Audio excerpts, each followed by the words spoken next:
My wife looked me dead in the eyes and said, "I want the house, the cars, the business, everything."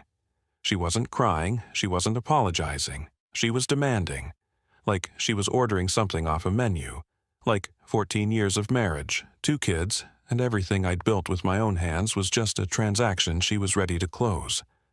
My lawyer grabbed my arm so hard I thought he'd leave a bruise. Hugh Pembroke had been practicing family law for 30 years. He'd seen nasty divorces. He'd seen spouses try to destroy each other. But when I told him what I was about to do, the color drained from his face. "Donnie, don't do this. We can fight. We should fight. She's not entitled to half of what she's asking for." I looked at him. Then I looked at Nora, sitting across the conference table with her attorney, that smug little smile on her face. The same face I used to kiss goodnight, the same woman I held when her mother died. The same person who swore before God and our families that she'd stand by me through everything. "Give it all to her," I said. Hugh dropped his pen. "Excuse me?" "You heard me. The house, the cars, the business. Give her everything she wants." Nora's smile flickered. She wasn't expecting that. Her lawyer leaned over and whispered something in her ear. She nodded slowly, like a cat who just cornered a mouse. She thought she'd broken me. She thought I was surrendering. Everyone did. My mother called me that night in tears. Corinne Sutler raised 2 boys on her own after my father died. She worked double shifts as a nurse. She sacrificed everything so Boyd and I could have a future.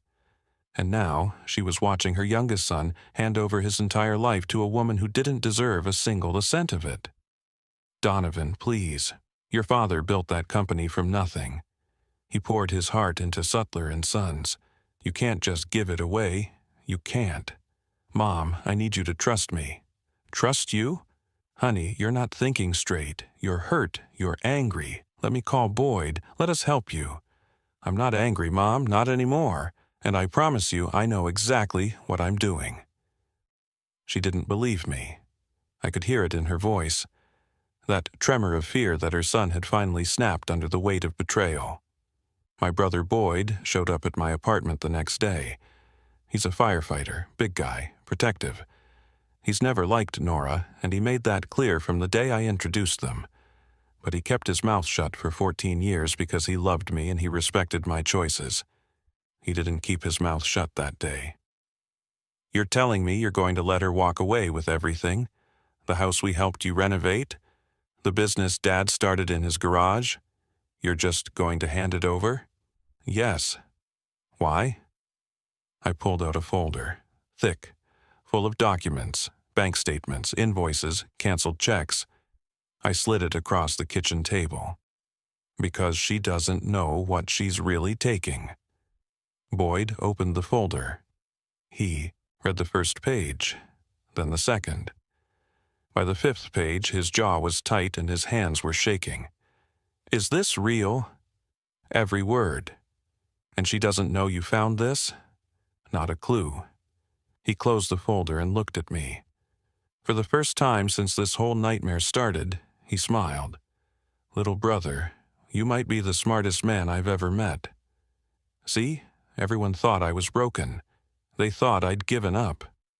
They saw a man who walked into divorce proceedings and waved the white flag without throwing a single punch, but they didn't know what I knew. They didn't see what I'd found buried in 3 years of financial records. They didn't understand that sometimes the best way to win isn't to fight harder. It's to step aside and let your enemy walk straight into the trap they built for themselves. So when I walked into that courtroom for the final hearing, I wasn't nervous. I wasn't scared. I wasn't defeated. I was patient. Nora sat at her table, dressed like she was ready for a magazine cover. She'd already picked out new furniture for the house. She'd already made plans to rebrand the business. She'd already spent money she thought was coming to her. She smiled at me when I walked in, that cold, victorious smile. I signed every document they put in front of me. I agreed to every term. My lawyer looked like he was attending a funeral. And then the courtroom doors opened. 2 men in suits walked in. federal agents. They handed a document to Nora's lawyer. I watched his face turn white. I watched him lean over and whisper 5 words into her ear, 5 words that changed everything. Nora's smile disappeared. Her hands started shaking, and then she screamed. She screamed so loud the bailiff rushed over. She screamed my name like a curse. But I just sat there, calm as a summer morning, and watched the woman who stole my trust, my money, and my family finally get exactly what she deserved. My name is Donovan Sutler. My friends call me Donnie. And this is the story of how I lost everything and won. Let me take you back to where it all started. I grew up in a small town outside of Columbus, Ohio. My father, Walter Sutler, was a plumber. Not the kind who shows up late and overcharges you for a leaky faucet. He was the real deal: commercial jobs, office buildings, hospitals, schools. He started Sutler & Sons Plumbing in 1987, working out of our garage with nothing but a used van and a willingness to outwork everyone else. By the time I was 12, I was riding along on jobs. By 16, I could snake a drain and sweat a copper pipe better than most grown men. My brother Boyd went a different direction. He became a firefighter. But me? I loved the work. I loved building something with my hands. I loved solving problems that other guys walked away from. Dad died of a heart attack when I was 30. Found him in the shop one morning, slumped over his workbench. The doctor said it was quick. Said he probably didn't feel a thing. I don't know if that made it better or worse. He left me the business. Sutler & Sons, 12 employees, a solid reputation, and a legacy that I swore I would protect with everything I had. I met Nora 2 years before Dad passed. She was working as a receptionist at a dental office where I was installing new water lines. She had this laugh that could fill a room. She made me feel like the most interesting man alive, even when I was covered in grease and smelled like PVC cement. We dated for a year, got married at a little church outside of town. My mother cried. Boyd gave a toast that made everyone laugh. Nora looked at me during our first dance like I was her whole world. For a while, I believed I was. Maisie came along 2 years later, a beautiful baby girl with her mother's eyes and my stubbornness. Then Theo, 3 years after that, a wild little boy who wanted to be just like his dad. I used to carry him on my shoulders through the hardware store, letting him pick out tools he was too young to use. Those were good years, hard years, but good ones. I worked 60, sometimes 70 hours a week building the business. We landed bigger contracts, hired more guys, bought new trucks. I wasn't getting rich, but I was providing. I was building something my kids could be proud of. But somewhere around year 10 of our marriage, Nora changed. It didn't happen all at once. It was slow, like a pipe rusting from the inside. You don't notice it until the whole thing bursts. She stopped asking about my day. She started complaining about the house, even though we'd spent 2 summers renovating it with my brother's help. She wanted a bigger kitchen, a nicer car, vacations to places we couldn't afford. Everyone else is moving forward, Donnie. Why are we standing still? We're not standing still. We're building something. Building what? This? She gestured around our living room like it was a prison. I didn't sign up for this life. You signed up for me. She didn't answer. She just walked away. I told myself it was stress. I told myself she was tired from raising 2 kids while I worked long hours. I told myself that if I just worked harder, made more money, gave her what she wanted, things would get better. They didn't. She quit her part-time job, said she needed to focus on the kids, but the kids were in school all day, and when I came home, she was usually on her phone or watching TV. The house was a mess, dinner was takeout, and every conversation turned into a fight about money. That's when I hired Vance Odom. I needed help with the books. The business had grown too big for me to manage the finances alone, and I was drowning in invoices and payroll and tax documents. A buddy recommended Vance.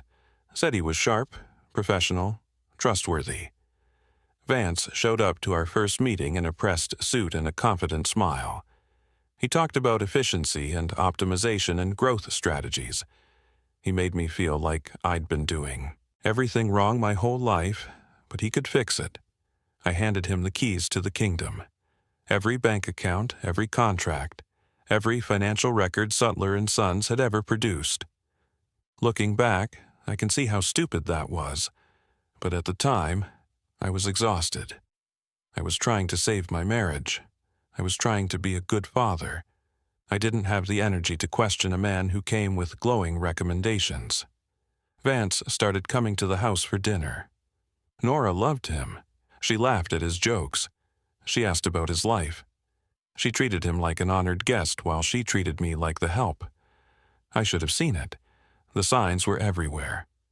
But I trusted her. I trusted him. I trusted that the life I'd built meant something to the people I'd built it with. My mother tried to warn me. Corinne Sutler is not a woman who speaks without thinking. So when she pulled me aside after Sunday dinner one night, I should have listened. "Donovan, something's not right with that woman." "Mom, please, not this again. I'm not trying to start trouble. I'm trying to protect my son. She looks at you like you're a stranger. And the way she looks at that accountant of yours is something else entirely." I told her she was imagining things. I told her that Nora and I were going through a rough patch, but we'd work it out. I was wrong. I was so incredibly wrong. And I was about to find out just how deep the betrayal went. It was a Tuesday in March when my whole life fell apart. I remember the date because we had a big job scheduled at a medical complex on the east side of town. New construction, 3 floors of plumbing. It was supposed to take all day, but the general contractor called that morning and pushed the start date back a week. Something about permits not clearing in time. I decided to go home early. Maybe surprise Nora. Maybe take the kids out for ice cream after school. I stopped at a gas station and bought her favorite flowers, yellow roses. She used to love when I brought her flowers for no reason. I pulled into the driveway around noon. Nora's car was there, which meant she was home. But when I walked through the front door, the house was quiet. Too quiet. "Nora, you here?" No answer. I set the flowers on the kitchen counter, walked through the living room. Nothing. I figured maybe she was napping. She'd been complaining about headaches lately. I headed upstairs. The bedroom door was closed. I could hear something on the other side. Voices, low, muffled. My heart started pounding before my brain even caught up. Some part of me already knew what I was about to find. Some part of me had known for months and refused to accept it. I pushed open that door, and there they were, Nora and Vance Odom, in my bed, in my house, in the room where my children slept down the hall. Time stopped. I couldn't breathe. I couldn't move. I just stood there, holding a bouquet of yellow roses, staring at the 2 people I trusted most in the world, wrapped around each other like I didn't exist. Nora screamed. Vance scrambled for his clothes, and something inside me went cold. Not hot, not angry, just cold, like someone had poured ice water through my veins. "Donnie, wait, let me explain." "Explain what, Nora? Explain how you ended up in bed with my accountant? Explain how long this has been going on behind my back?" She pulled the sheet around herself like she had any dignity left to protect. "It's not what you think. It's exactly what I think. How long?" She didn't answer. She looked at Vance instead. He was buttoning his shirt, avoiding my eyes. "How long?" I asked again. Vance finally spoke. "About a year. A year, 12 months, 52 weeks of lies, of smiles across my dinner table, of handshakes and business meetings and pretending to be my friend while he was sleeping with my wife. Get out of my house." "Donnie, let's talk about this like adults," Vance said, moving toward the door. "Business is business." I stepped in front of him. "Business? You call this business? You've eaten Thanksgiving dinner with my family. You've held my son. You looked me in the eye every single week and lied to my face. I think you're overreacting." I grabbed him by the collar and shoved him against the wall. I'm not a violent man. I've never thrown a punch in anger in my entire life. But in that moment, I wanted to break him in half. "Get out, now, before I do something I can't take back." He left. Didn't even look at Nora on his way out. She started crying. Real tears or fake ones, I couldn't tell anymore. Donnie, please. I was lonely. You're never home. You don't pay attention to me. I needed someone who made me feel wanted. I've worked 70 hours a week to give you everything you asked for. The house, the cars, the vacations. And this is how you repay me? Maybe if you were here more, maybe if you tried harder. Tried harder? I've given you 14 years of my life, Nora. I've given you everything I have. Well, it wasn't enough. I left the house that night, drove to my mother's place and sat on her porch until the sun came up. I didn't cry. I didn't scream. I just sat there, trying to figure out how I'd missed something so obvious for so long. A week later, Nora filed for divorce. But she didn't just want out. She wanted blood, the house, both vehicles, full custody of Maisie and Theo, and Sutler and Sons Plumbing, the company my father built, the company I dedicated my entire adult life to growing. Her lawyer sent over a demand letter that made my stomach turn. She claimed she'd been an unpaid partner in building the business. She said she deserved compensation for years of emotional labor and domestic sacrifice. My lawyer, Hugh Pembroke, called me the same day. Donnie, this is extortion. She's not entitled to the business. We can fight this. I know we can.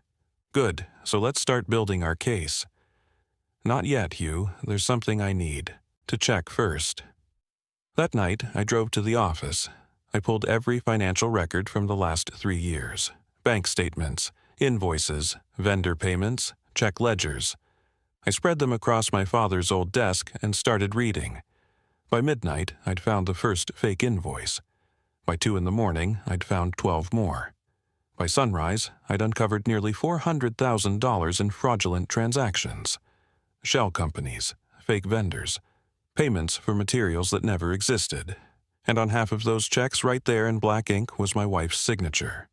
Nora wasn't just cheating on me, she was robbing me blind, and she thought she was going to get away with it. I sat in my mother's kitchen the next morning with the folder spread out in front of me. 3 years of theft. Nearly $400,000. Fake invoices. Shell companies. And my wife's signature on check after check after check.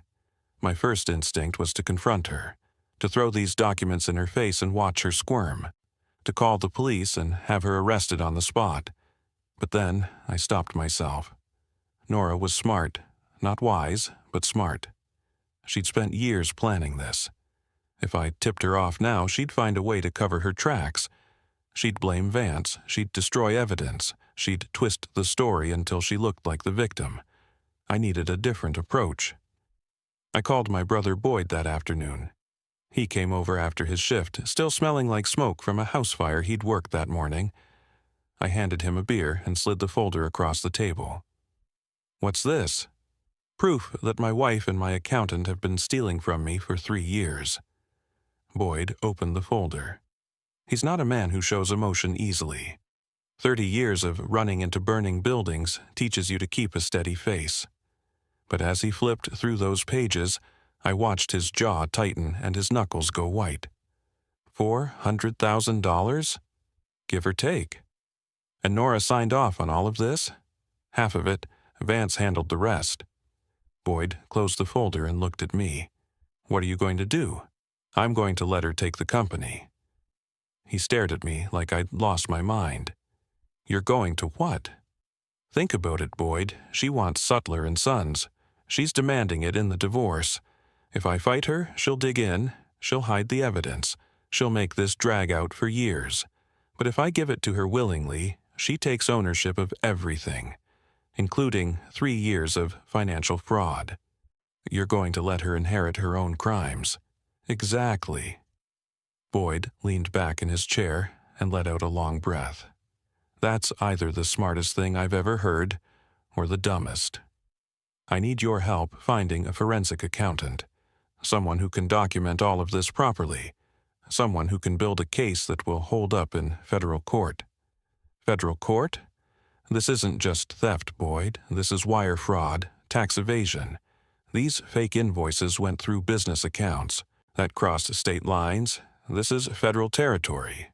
Boyd finished his beer and set the bottle down. I know a guy, works with the fire marshal's office on arson investigations. He's connected to people who handle financial crimes.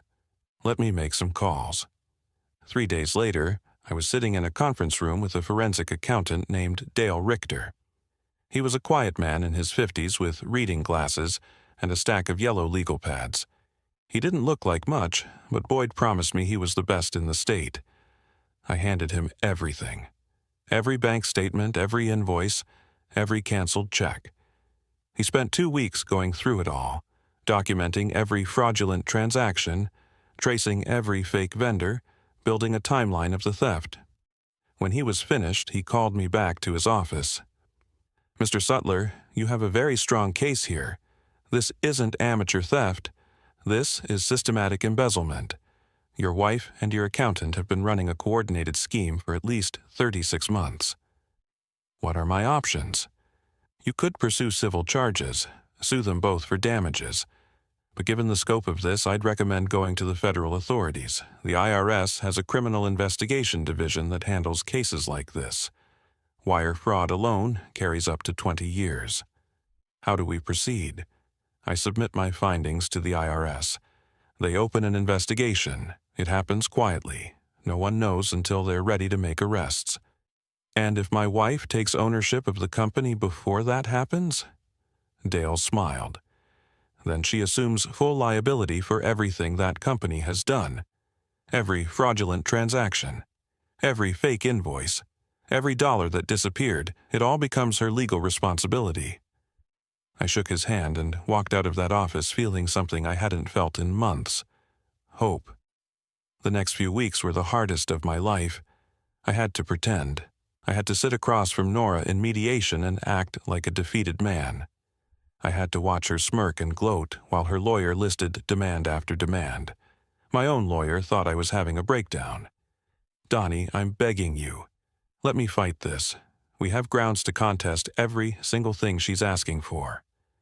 "No, Hugh, we agree to her terms. The house? Give it to her. The vehicles? Give them to her. The business your father built? All of it, Hugh, every last piece." He threw his pen on the table. "I've been practicing law for 30 years. I've never seen a man so determined to destroy himself." "I'm not destroying myself, I'm setting a trap."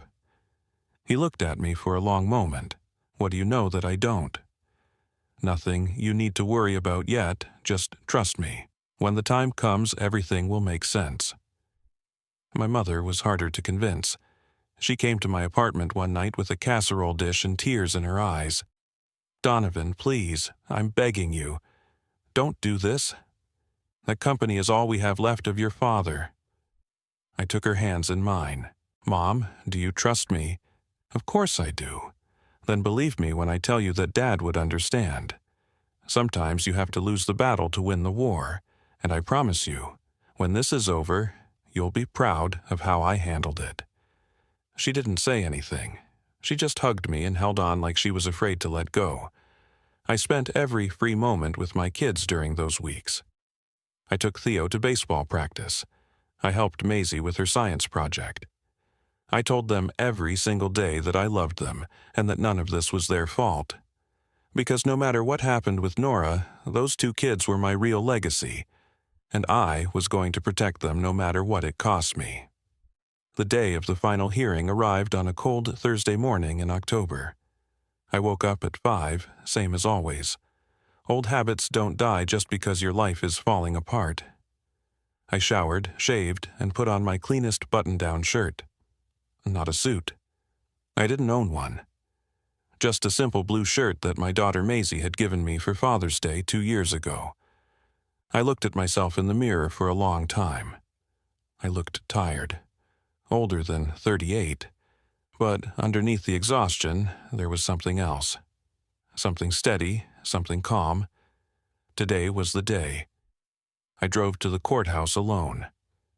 My brother offered to come, but I told him to stay home. My mother wanted to be there, but I asked her to wait by the phone. This was something I needed to do by myself. The courtroom was smaller than I expected. wood paneling, fluorescent lights, an American flag hanging limply in the corner. It smelled like old paper and stale coffee. Nora was already there when I walked in. She sat at the plaintiff's table with her lawyer, a slick man named Patterson who charged $400 an hour and looked like he enjoyed taking men apart in court. Nora looked beautiful. She always did when she wanted something. Her hair was perfect. Her makeup was flawless. She wore a cream-colored blazer that probably cost more than my truck payment. She smiled when she saw me. That cold, triumphant smile I'd come to know so well. I nodded at her and took my seat next to Hugh. He looked like a man attending his best friend's funeral. Last chance, Donnie. I can still object to these terms. I can still fight. No, Hugh, we stick to the plan. What plan? You're handing her everything. Trust me. The judge entered. An older woman named Hendricks with gray hair and sharp eyes. She'd seen 1,000 divorces. Ours was just another file on her desk. She reviewed the settlement terms out loud. The house at 412 Maple Drive, transferred to Lenora Sutler. The 2021 Ford F-150 and 2022 Honda Pilot, transferred to Lenora Sutler. Full ownership of Sutler & Sons Plumbing, including all assets, contracts, equipment, and financial accounts, transferred to Lenora Sutler. All assets and liabilities. Those words hung in the air like smoke. Mr. Sutler, do you understand and accept these terms? I do, Your Honor. And you're entering into this agreement voluntarily without coercion. Yes, Your Honor. Hugh shifted beside me. I could feel his frustration radiating off him like heat. The judge slid the documents across her bench. Very well. Please sign where indicated. I stood up, walked to the bench, picked up the pen.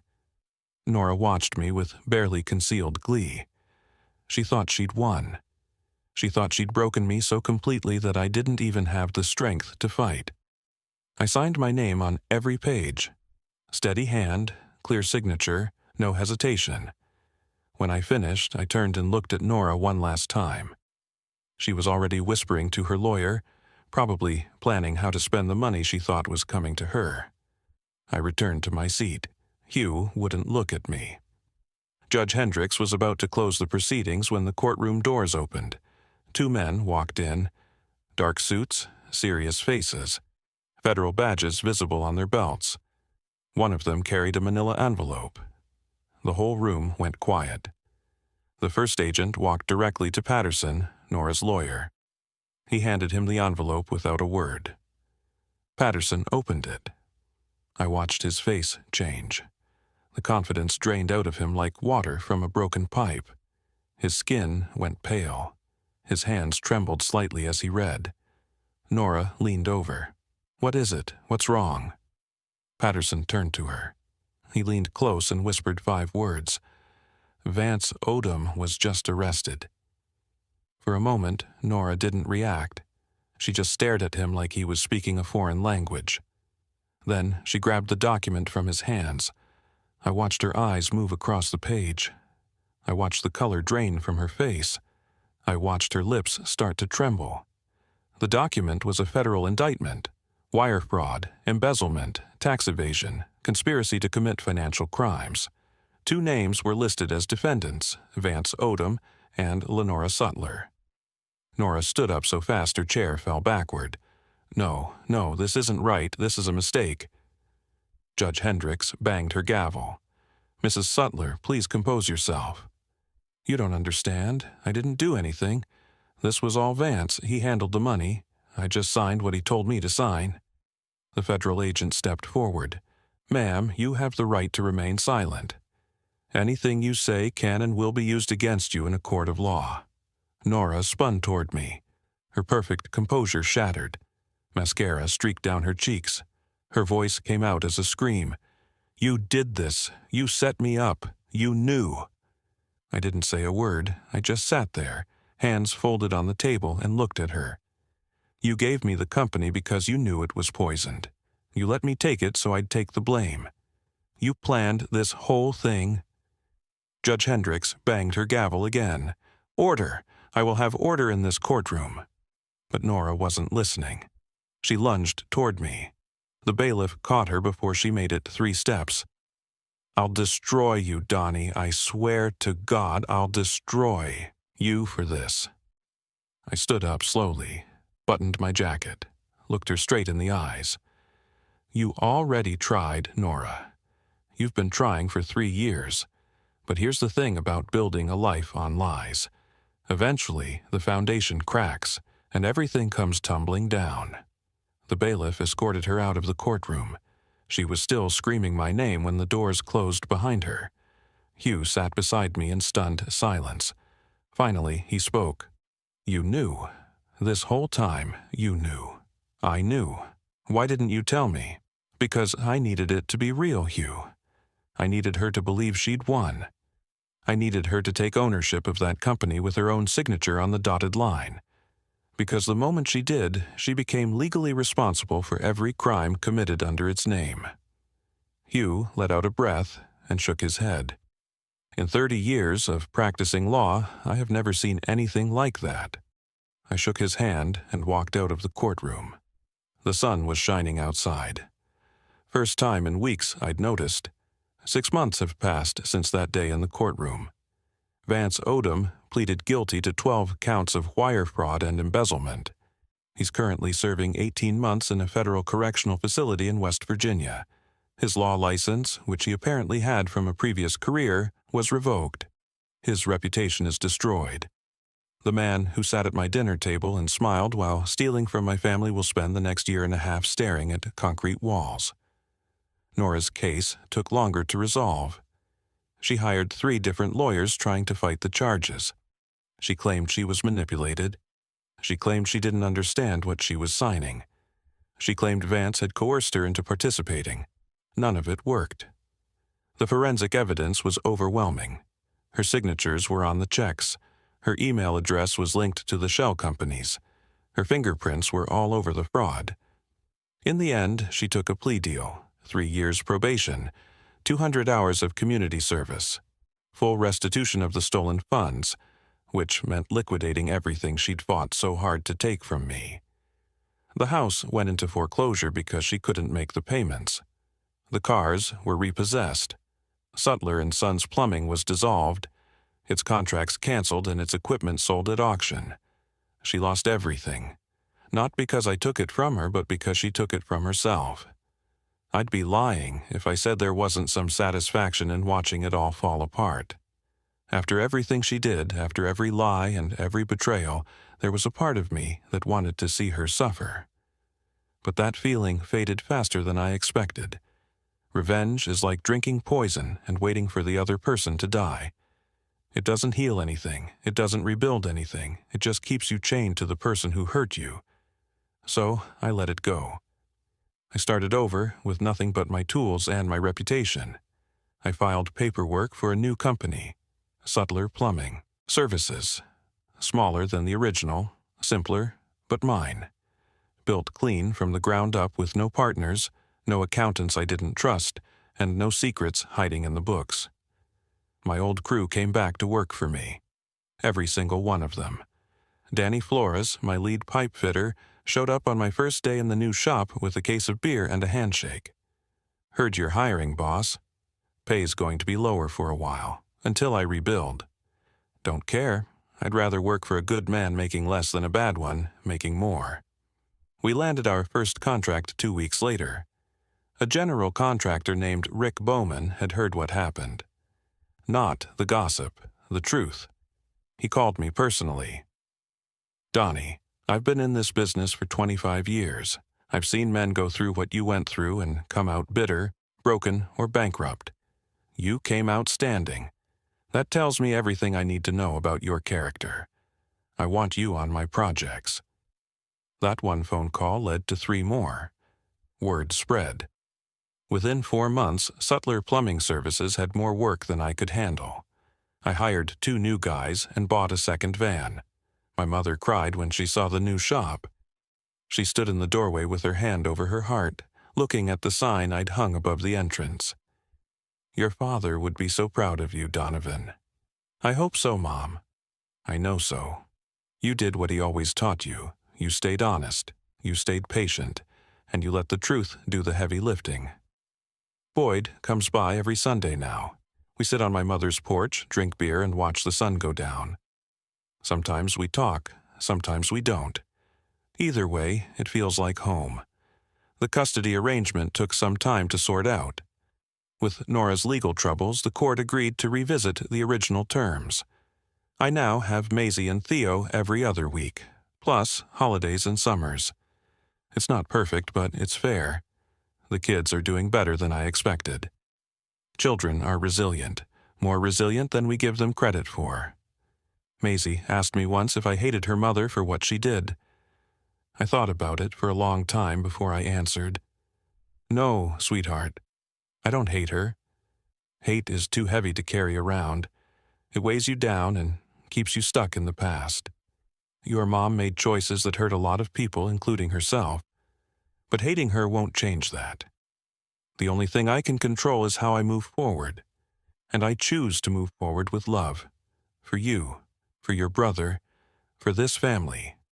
She hugged me tight and didn't let go for a long time. Theo is simpler about the whole thing.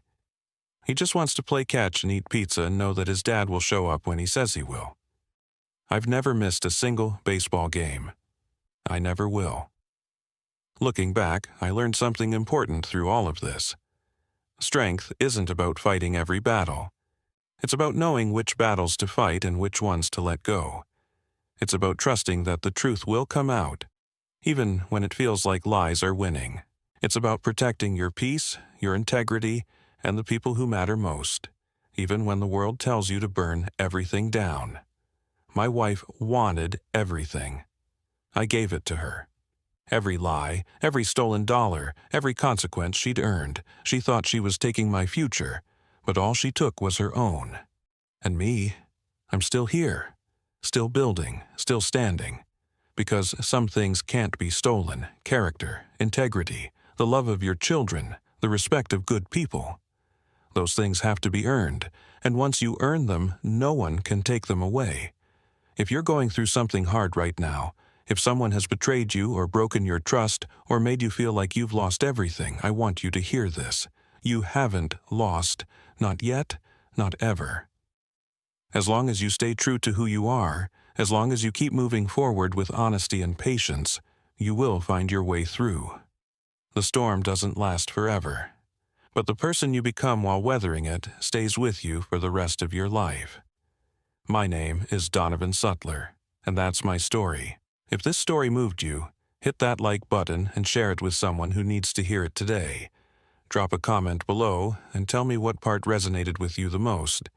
And if you haven't already, subscribe to the channel and turn on notifications so you never miss another story. We've got more coming every week, and trust me, you don't want to miss what's next. Thanks for watching. I'll see you in the next one.